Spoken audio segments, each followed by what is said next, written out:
We're back with more coverage of the diagnosis of King Charles III with cancer. Let's bring back Steve Hilton, who's with us.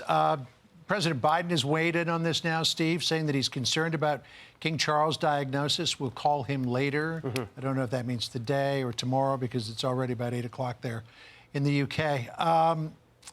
You know, there seems to be a lot of conflicting signals going on here as to how serious this might be. You've lived on the inside of the hallowed halls there. Yeah. How do you look at what seems to be almost contradictory information and posture coming out of Buckingham Palace and then other things that we're seeing around the world? Yeah, I mean, John, you know, since we last spoke, I've had a chance to read the statement in full, and actually, it does raise some questions. I mean, they talk about transparency, but exactly as you say, there's conflicting signals in there.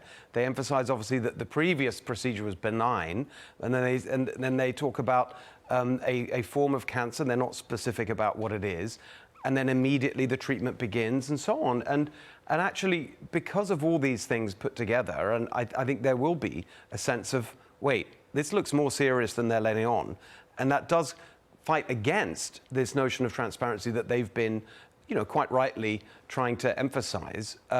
So I don't think they can leave it that much longer without being a bit more specific. Now, what is this form of cancer? I mean, they are the ones, after all, who've said, we are trying to be transparent in order to help educate the public about these matters and so on. And that's always, of course, a good thing. Okay, well, I think they need to do more in that case. You can understand that this is a shock on a human level, as we've been saying, but now I think there is a requirement to be more specific, and they can't wait that long before doing so, I think. One of our, the journalists who joined us earlier was pointing out how fast things have changed for the royal family, having lost the Queen. Exactly. And the King, Prince Philip, I should say, and, you know, William and Kate are awesome, but he's taking care of her after the abdominal surgery. Which they haven't been specific about that. Harry and Meghan are out in California. He's flying to hers. So the Daily Mail, in their live coverage and updates of this, is saying that Prince William will now shoulder more responsibility than ever. He has recently postponed his royal engagements to be by his wife Kate's side. Now you've got this announcement about the King, and it just sort of highlights that William will be stepping more and more into a growing role as all this happens. Look, I mean, go back a few years, there was a lot of discussion in the UK about would it be right to skip a generation? That was the phrase that a lot of people used. They said, well, look, when the time comes for a new monarch, should we just pass over Charles and go straight to William? Now, obviously, that doesn't work at all in the historic and traditional way the monarchy works, and none of the members would ever countenance that because that's just not how they think. It's a job for life, and you inherit it, and that's the way it works. However, that was the public conversation amongst a lot of people. Now you're going to see a little bit of that happening.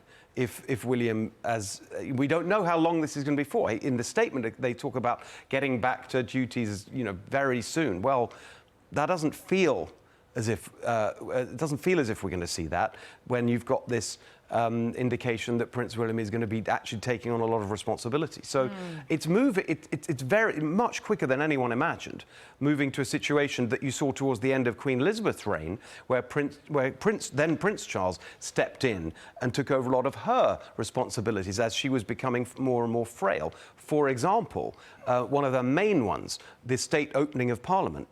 Prince Charles actually took that over. I can't remember how many occasions, and that was a really big signal that there's going to be a changing of the guard, as it were.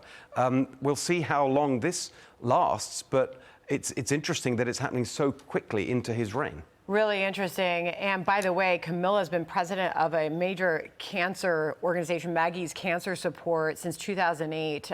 They are speaking out, saying they're very sorry about the diagnosis, and also saying we have centers across the country, please reach out. So speaks to their point about awareness and really raising that as the King makes this announcement to the world.